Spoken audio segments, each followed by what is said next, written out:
Buen día a todas y a todos los compañeros.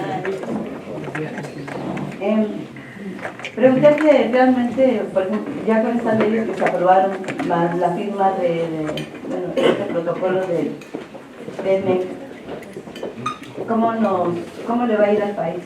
¿Cómo le va a ir a los mexicanos? Que bueno, tenemos ya que el aumento salarial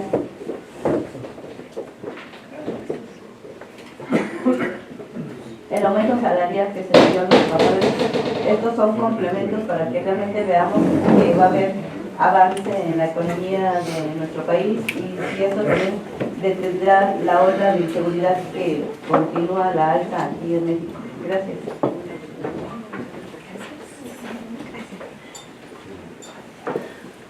Bueno, primero celebrar la decisión del Gobierno de la República de incrementar en 20% el salario mínimo. Sin duda que es una decisión histórica en favor del bienestar de los trabajadores de nuestro país. Durante muchos años había la idea, o los gobiernos neoliberales sostenían que los salarios no podían incrementarse más que el crecimiento de la inflación. Cualquier aumento por encima de la inflación iba a generar más inflación. Y en 2019 se echó completamente por tierra esa idea, porque tuvimos un aumento de 16% del salario mínimo y vamos a cerrar el año con una inflación menor al 3%. Fue tanto la pérdida del poder adquisitivo del salario real, cayó casi 80% en los últimos 30 años, que apenas estos aumentos van a hacer que empiece el trabajador mexicano a recuperar su capacidad de compra. Y esto va a ayudar a la economía, va a fortalecer el mercado interno, que durante muchos años ha sido muy débil, y sumado a la expectativa que está generando la aprobación del acuerdo comercial con Estados Unidos y Canadá, pues sin duda va a ayudar a que lleguen más inversiones, las inversiones que tenían duda de echarse a andar o no. Yo creo que es un golpe de confianza para nuestra economía y eso va a contribuir el fortalecimiento del mercado interno, más las inversiones con la expectativa del nuevo acuerdo comercial, va a impactar en nuestra economía para que podamos crecer al 2%, que es lo programado para el 2020. ¿No de la seguridad también? ¿Perdón? ¿Esto contribuye también a la seguridad? ¿A la seguridad? Ajá, de la no. pública. Bueno, el que haya mayor actividad económica, el que haya más empleo, son factores que contribuyen a disminuir la violencia. Muchas veces, sobre todo los jóvenes, caen en garras de la delincuencia por falta de oportunidades. Entonces, que le vaya bien a los trabajadores en México es un factor que va a contribuir a pacificar el país.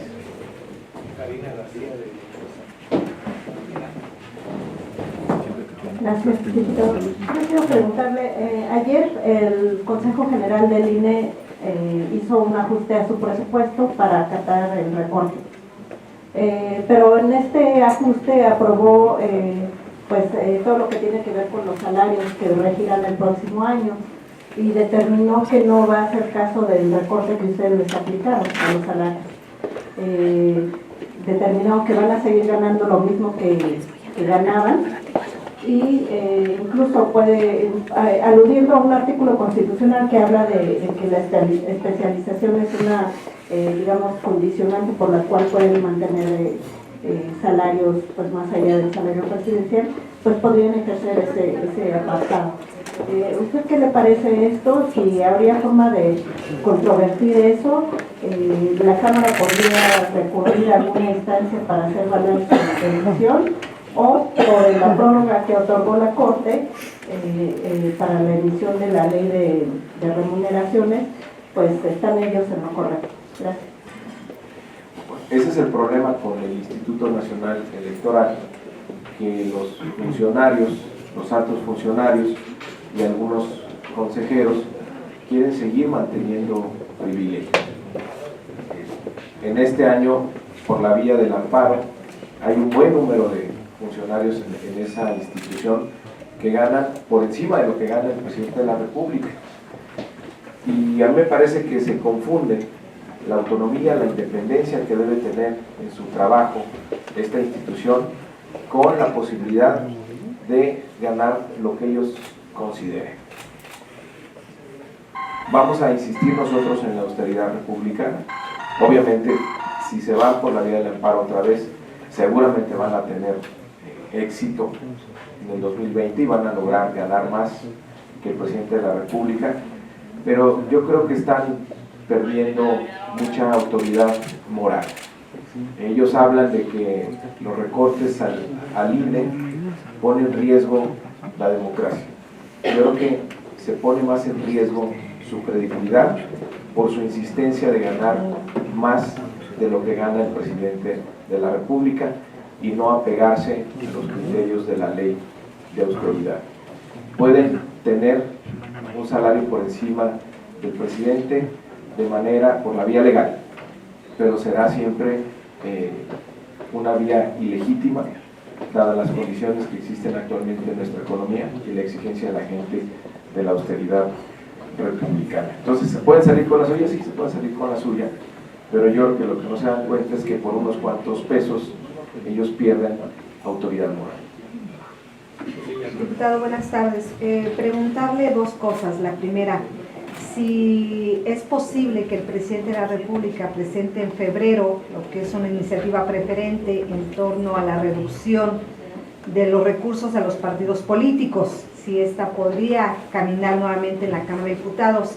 Dos, sobre la dirigencia nacional, ¿cómo ve ese asunto? Si le están apostando realmente a que se quede J. Cole, si existe riesgo para Morena, si en un momento dado lo va a debilitar, y cuál sería el plazo fatal para que en un momento dado ustedes puedan enfrentar unidos, sin riesgo y sin conflictos, pues las próximas elecciones que se avecinan. Gracias. Bueno, ojalá y el presidente de la República, como lo ha anunciado, se anime a presentar como iniciativa preferente la reducción al financiamiento a los partidos políticos. Hay que seguir insistiendo, hay que convencer a los partidos que vivimos ahora en una auténtica democracia. Entonces, su miedo a no tener grandes cantidades de recursos públicos, pensando que eso es lo que les va a ayudar a obtener una victoria, es justamente lo contrario. La gente en lo que se fija ahora es en los principios y los valores de los partidos políticos. Y la gente no quiere tanto desperdicio, tanto abuso de recursos que finalmente provienen de la gente. Los recursos públicos son los impuestos de la gente. Entonces para la gente es ofensivo la manera en cómo los partidos despilfarran recursos. Morena ha devuelto el 75% de su prerrogativa en este año, 1.200 millones de pesos, y vamos a seguir impulsando este cambio constitucional para que de manera permanente los partidos tengan menos recursos.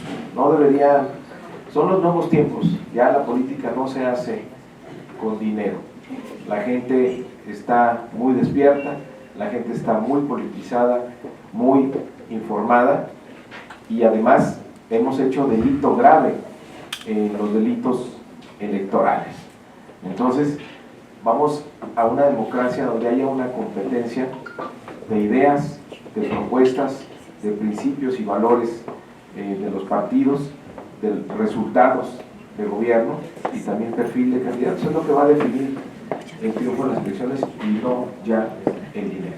Diputado, pero en este tema no le tendrían el mismo destino que lo que se acaba de presentar en el pleno. Ahí es la decisión de cada partido cómo está votando. Yo creo que la gente no va a ver bien que determinado partido político pues vote en contra del despilfarro de recursos públicos, y yo creo que eso pues va a dañar su imagen, va a dañar su autoridad moral, va a dañar su prestigio, y aquellos partidos que acompañen esta iniciativa pues van a dar un mensaje de congruencia y de confianza hacia la ciudadanía. Ojalá en esta época de reflexión, los partidos reflexiones y tomen la ruta de compromiso con la ciudadanía y decidan dar el paso de reducir su financiamiento. Diputado, Les va a ir mejor. sus aliados fueron muy claros en el mensaje que no quieren escatimarle nada al presidente, simplemente quieren piso parejo. Y en esta propuesta de Morena, pues de todos modos salía ganando Morena. Les brindarían el apoyo político para tener una repartición de la bolsa igualitaria para todos los partidos políticos. En este debate hay que tener mucha honestidad, porque no se vale proponer alguna fórmula que dice piso parejo y eso los lleve a una situación donde tengan más recursos incluso de los que tienen ahora. O sea, si sí se está dispuesto a renunciar al despilfarro de recursos, al excesivo uso de financiamiento público, pues entonces tiene que estar dispuesto a tener menos presupuesto, tiene que estar dispuesto a perder recursos, porque no se vale que haga una propuesta yo en la mesa donde gane. Es decir, si hay voluntad, si hay compromiso, hago una propuesta en donde tengo menos recursos. Y aquí el que más va a poner es Morena.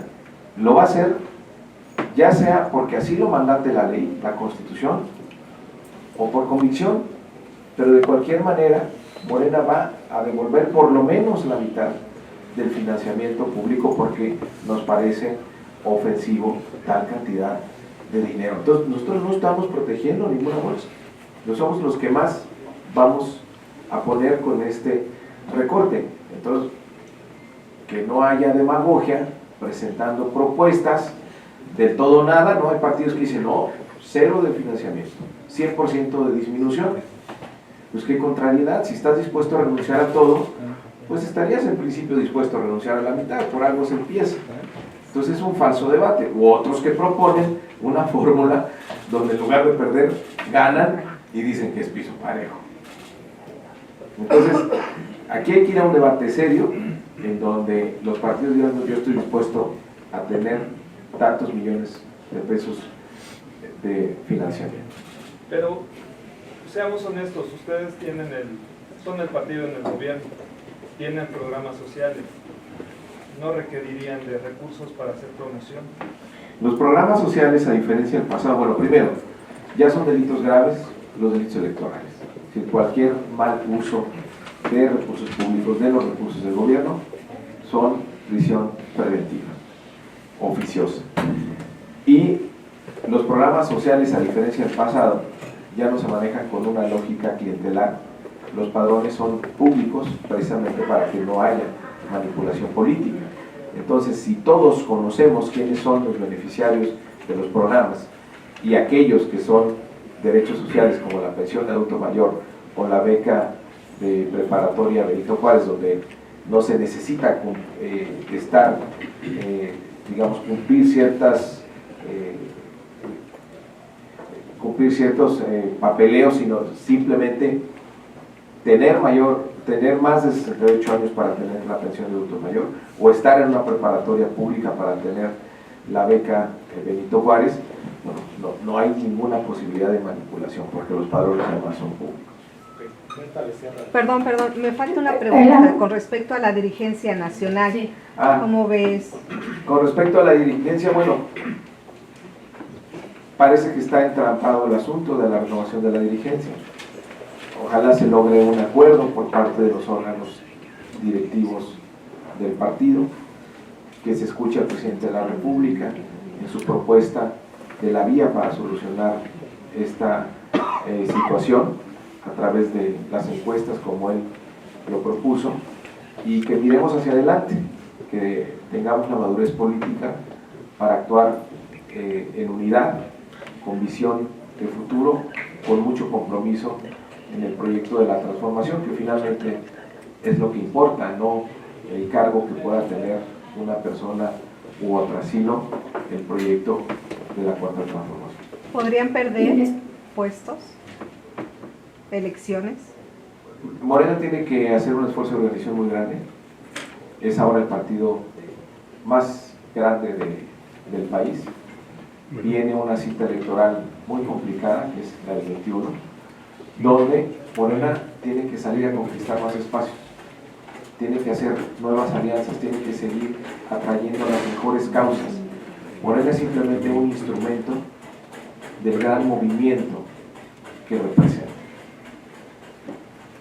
Por lo tanto, debe tener una capacidad de organización muy alta, de formación política también muy buena, y de prepararse para la competencia en el 21. Morena debe repetir la mayoría en la Cámara de Diputados en el 2021 para poder consolidar el proyecto de la transformación. Y además debe ir a conquistar todos los espacios que estén en disputa, que serán 14 o 15 gubernaturas, más de 2.000 presidencias municipales, más de 30 congresos locales.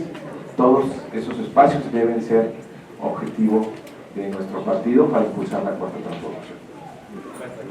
Pero ¿cuál es el riesgo, diputado, ante esta situación ahorita de que no pueden ponerse de acuerdo simple y sencillamente para conformar la nueva dirigencia? Los riesgos son muy grandes. Los riesgos son muy grandes porque pierdes tiempo valioso para organizarte, para hacer alianzas, para formar cuadros políticos, para buscar candidatos, para preparar tu elección, para organizar a la gente, y también algo que debería hacer de manera permanente el partido es informar de las acciones de gobierno. Entonces son oportunidades que se pierden, es tiempo perdido que nunca vas a recuperar, y te pueden agarrar las prisas para el proceso electoral del 2021. Bueno, y recordar que incluso tenemos elecciones en Hidalgo y en Coahuila en junio del año que entra, que ya están a la vuelta de la esquina, y esta falta de claridad en el partido pues nos puede llevar a una desorganización ya en estos procesos. Sobre el mismo tema de la dirigencia, diputado, si puede decir con toda claridad si todavía está interesado en esa candidatura o ya no, y si la relación con la actual presidenta ya se rompió entre ustedes o continúa, cuáles son, si hay afinidad o ya se rompió. Yo estoy interesado en la dirigencia de Morena, y como lo he dicho siempre, que se haga a través de métodos democráticos, transparentes, sin manipulación, y a través de las encuestas, como lo ha sugerido el presidente de la República. No, yo tengo buena relación con la presidenta del partido, con Jacob Polemski, también con la presidenta del Consejo Nacional, Berta Juan. Y les deseo feliz Navidad y feliz Año Nuevo a todos. Y ya saben mi deseo de año, se lo imagino. Por este lado, preguntarte, se dan a conocer las cifras y otra vez el homicidio doloso vuelve a incrementar de inseguridad. Ya lo reconoció el presidente que es una asignatura pendiente. ¿Hay necesidad de hacer cambios en el gabinete? Ustedes ya le ofrecieron al presidente todas las herramientas necesarias para que pudiera revertirse esta tendencia negativa en crímenes y no ha funcionado. Si no son las herramientas, son los funcionarios. Es momento de hacer cambios. Eso por un lado, y por el otro, bueno, insistir un poco en esta visión que tienen ustedes hacia 2021, en la que habrán de competir, y si este factor podría pegarle a la preferencia que pudiera tener Morena hacia estas elecciones por no cumplir con esta materia de seguridad. Por las noticias que hemos tenido recientemente, no debería extrañarnos que en este primer año de gobierno haya habido más violencia. ¿Por qué? Porque la revelación de que en el sexenio de Calderón se dedicaron a proteger a un grupo criminal, pues a lo mejor esa protección llevaba ciertos equilibrios, pero finalmente complicidad con la delincuencia. Y al país le salió carísimo. Hubo miles de muertos y desaparecidos, violencia y sangre en los últimos 12 años, y todo para favorecer a un grupo criminal. Entonces, el que tengas ahora un gobierno que no pacta con la delincuencia, pues seguramente genera más enfrentamientos. Pero lo que hay que hacer, desde mi punto de vista, es dejar que la estrategia del gobierno federal madure, empezando por la Guardia Nacional, que está en plena formación. La Guardia tiene menos de un año, ya tiene 60,000 elementos. El despliegue para el 2020 será de 120,000 elementos, es decir, se está recuperando la capacidad del Estado mexicano de poder estar en los territorios donde la delincuencia ha ganado mucho terreno. Y ahora sí, para proteger a la ciudadanía y no para proteger a un grupo delictivo. Diputado, perdón, ¿por qué se brinca en un sexenio? ¿No hablan de Enrique Peña Nieto, solamente hablan de Calderón? Bueno, de las evidencias que tienes hasta el momento. ¿Y qué hace el gobierno para atacar las evidencias que pudieron encontrar las evidencias en contra del gobierno de Peña Nieto? Que fue un gobierno, perdón, termino ya con esta idea, que fue uno de los gobiernos más corruptos de los que se tiene historia, y no hay un solo señalado del gobierno, bueno, a no ser Rosario, que tiene cuentas pendientes con Dolores y que bueno, se presta a la suplicacia. Pero vamos, es solamente Rosario, y Rosario no era sola en la estafa maestra. Estaba Lozoya, que está libre, estaba el propio gobernador del Estado de México, Alfredo del Mazo, y está libre y gozando de total impunidad. Entonces, pareciera que el gobierno de la Cuarta Transformación se brinca un sexenio y ataca a Calderón, que tiene toda la razón para hacerlo, pero se brincan a Peña Nieto y no dicen nada de Peña Nieto.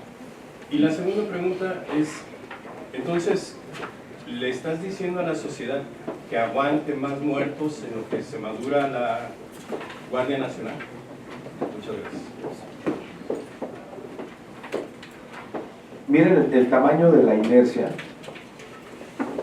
de esta espiral de violencia y criminalidad que desató el presidente Calderón, que dura hasta nuestros días. Y lo hizo porque él era parte de un grupo delictivo. O sea, finalmente sí él brindaba protección a través de García Luna a un grupo delictivo, pues él era parte de esa banda. Entonces, obviamente que si desde la presidencia se promueve la protección de un grupo criminal, pues el resultado es que el país estalle en violencia. Y eso es lo que no se ha podido revertir. Y la misma estrategia la siguió el presidente Peña. Lo que está haciendo el presidente López Obrador es completamente distinto, es cambiar la estrategia. Para eso modificamos la Constitución, para crear la Guardia Nacional, para eso hay una estrategia de inversión social muy agresiva para los jóvenes, para el campo, para generar oportunidades. Entonces, esa estrategia va a dar resultados positivos.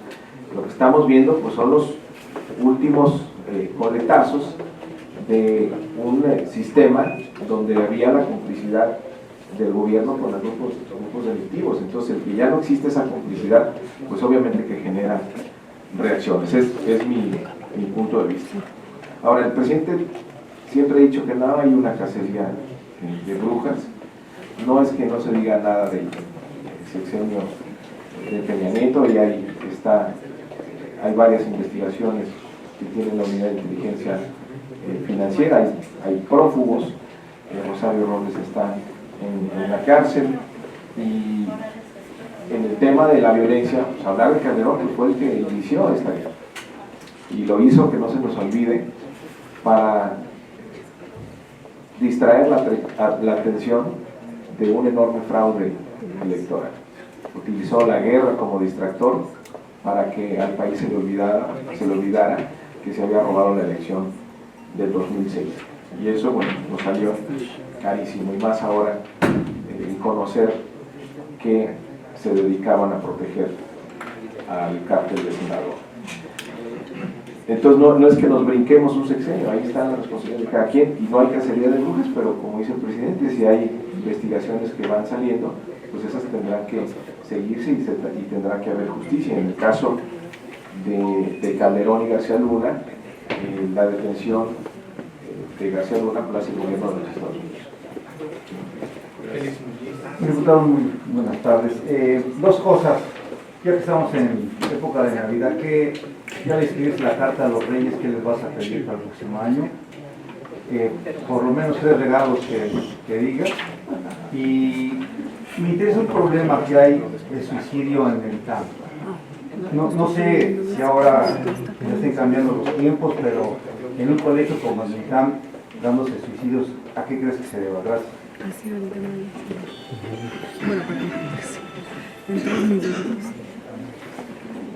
Bueno, mis 3 deseos para el 2020 es que haya unidad en mi bancada, en mi partido, en Morena, y en nuestro país.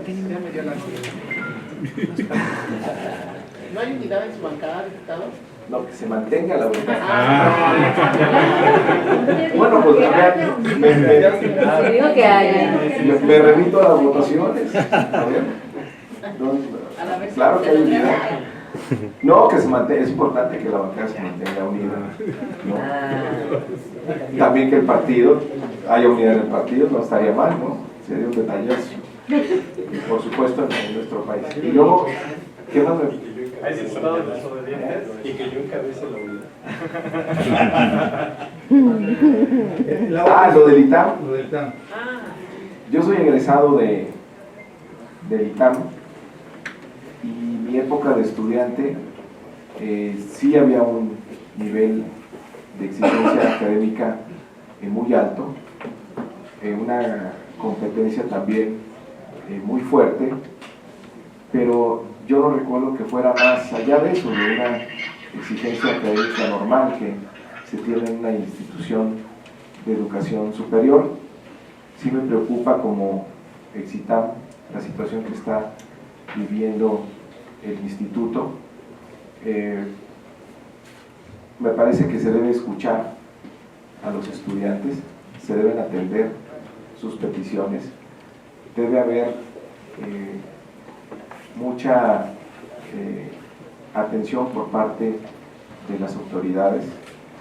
Yo conozco personalmente al rector y es una persona muy capaz, muy sensible también a la opinión de los estudiantes. Le gusta a él involucrarse con la comunidad estudiantil y estoy seguro que esta que pudiera parecer crisis va a ser una oportunidad para reconstruir los lazos en la comunidad estudiantil y la institución. Y ojalá no se repitan estos casos de suicidio en esa universidad ni en ninguna otra. Hola, diputado, pues yo le tengo 2 preguntas. La primera respecto a la respuesta que dio Estados Unidos con el tema de los inspectores, 5 inspectores laborales que van a vigilar la implementación de la reforma laboral. Señalan que no son inspectores, que son asistentes técnicos. Usted ayer ya mencionaba que pues van a pedir la comparecencia del subsecretario SEADE. Sin embargo, me gustaría saber si después de esta respuesta del gobierno de Estados Unidos pues cambia un poquito ya esa intención que tenían de citar al subsecretario, y también, bueno, sobre todo si es pues esa respuesta de Estados Unidos los deja tranquilos. Y mi segunda pregunta es ¿cuáles son los temas que se perfilan para ser prioritarios, por lo menos en el primer mes del próximo periodo de sesiones?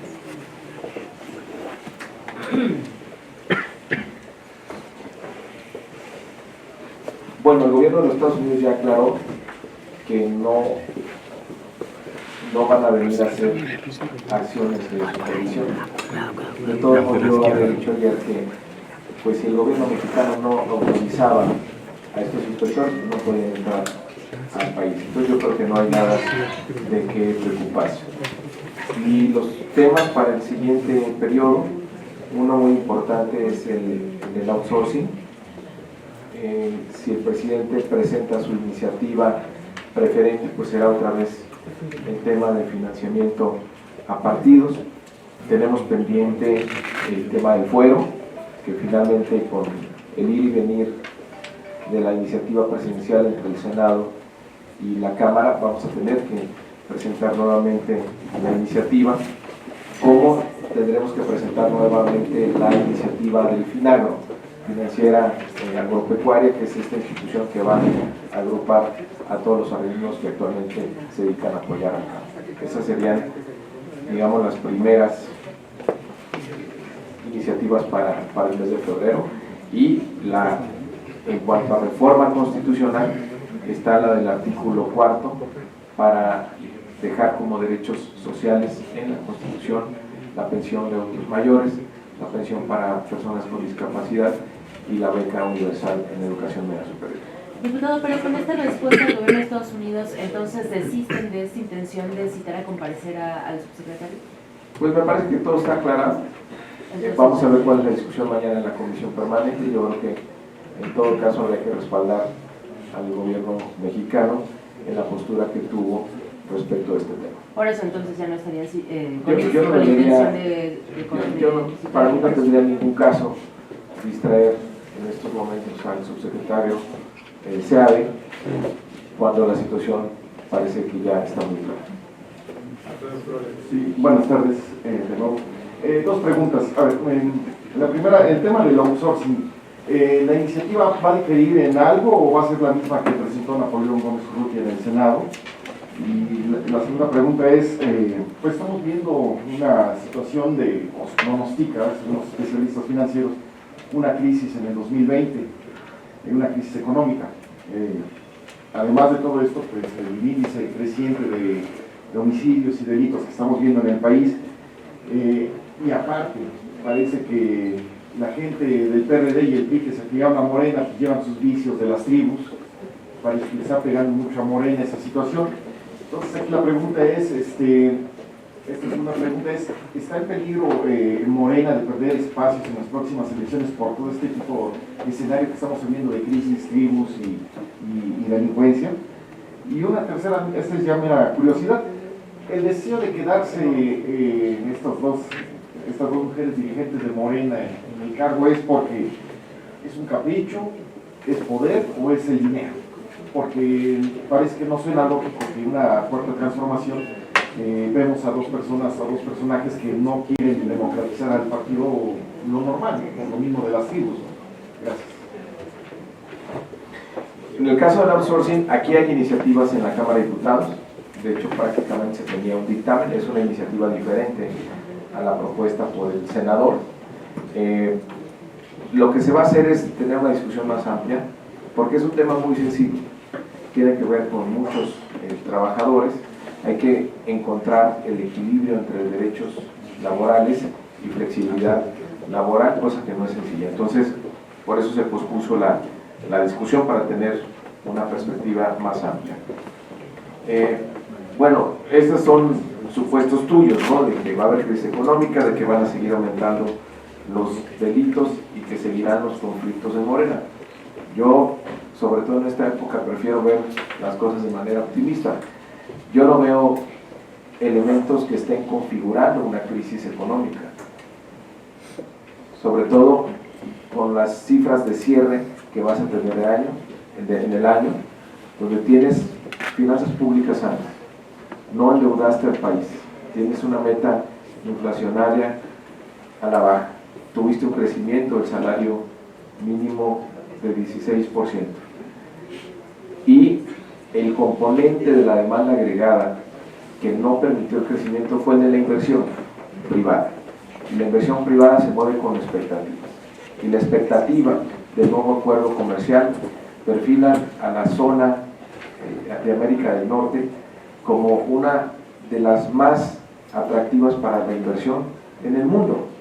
Entonces, por supuesto que va a cambiar la expectativa de los inversionistas en nuestro país y van a ayudar a detonar el crecimiento económico, además de la disciplina que se mantendrá en las finanzas públicas. Y bueno, ahora la noticia de hoy del aumento del 20%, que será un golpe muy favorable para el mercado interno y para el consumo en México, que es lo que ha venido jalando el crecimiento en los últimos años. En el tema de los delitos, yo insisto que la estrategia de seguridad adoptada por el gobierno va a madurar y ello querrá decir que empiece a haber ya índices hacia la baja en los delitos que más le afectan a la sociedad. Y en el caso de Morena, yo creo que muy pronto se va a encontrar la salida para hacer una renovación en paz. Ojalá que el espíritu navideño de fin de año contribuya a que haya paz, armonía en la dirigencia de Morena y encuentren pues la luz que los ilumine hacia un proceso de renovación pacífico. En amor y paz. Buenas tardes, diputado. Entre esos temas pendientes quedó la ley de remuneraciones. Sí. Y nos había comentado antes de terminar el periodo que se iba a solicitar una ampliación del plazo que fijó la Corte. Yo quiero saber si ya se solicitó esa ampliación y si la Corte ya le respondió, porque también este sería un factor para que quienes quisieran ampararse pues sean favorecidos. Gracias. Así es, se solicitó, le pedimos la Junta Directiva, la Junta de Coordinación Política, le pedimos a la mesa directiva que solicitara a la Corte una prórroga para legislar en materia de remuneraciones. Así fue solicitado y fue aceptado por la Corte. Pedimos el siguiente periodo, si tendríamos el siguiente periodo para resolver este asunto que tenemos pendiente. ¿Por qué urge tener ya una nueva ley de remuneraciones? Porque al momento de existir una nueva ley, todos los amparos que están vigentes o que se abrirían en el 2020 para ganar por encima de lo que gana el presidente, pues ya quedarían sin efecto. Entonces, teníamos incluso un dictamen a finales del periodo que recién terminó, pero necesitábamos más tiempo con Hacienda para ver el impacto de esta ley en toda la nómina de sueldos y salarios. Entonces, este diagnóstico, este análisis lo vamos a hacer con todo cuidado durante el mes de enero para estar en febrero listos para hacer esta nueva ley. Muy bien, gracias. Preguntarle, diputado, por lo que menciona, entonces no va a ser una prioridad para el siguiente año la legalización de la marihuana y del aborto, aun cuando usted presentó una iniciativa para lo de la marihuana con una propia institución del Estado para regularizarla, y preguntarle en el sentido del partido. Bueno, ante este panorama que usted dice que está viendo no solamente las candidaturas y el costo político, también el mismo movimiento que creó el presidente, ¿no tendría ya que dar un manotazo para poner en orden a estas dos figuras de Morena que están manteniendo este nudo de Morena? Me preguntaron las prioridades para febrero, no para todo el periodo, y espero que en el periodo tengamos tiempo para legislar en el tema de la cannabis, que ahí el Senado pidió una prórroga y pidió la prórroga para el siguiente periodo legislativo. Entonces sí tendríamos que legislar en la materia en el siguiente periodo legislativo. En febrero no, pero en el resto del periodo hay la posibilidad muy alta de que sí se legisle ya en esta materia, que también es un pendiente que tenemos ante la Corte. Y en el caso de Morena, yo creo que no... El aborto, falta el aborto. Bueno, marihuana y aborto, los temas que están pendientes. En el caso de Morena, yo creo que no deberíamos estar esperando alguna indicación por parte del presidente de la República, porque él lo ha dicho muchas veces que no quiere ni va a intervenir. Yo creo que tiene que haber un acto de congruencia, de madurez política, de convicción, de poner los principios por delante y que los órganos directivos del partido resuelvan la situación. Muchas gracias.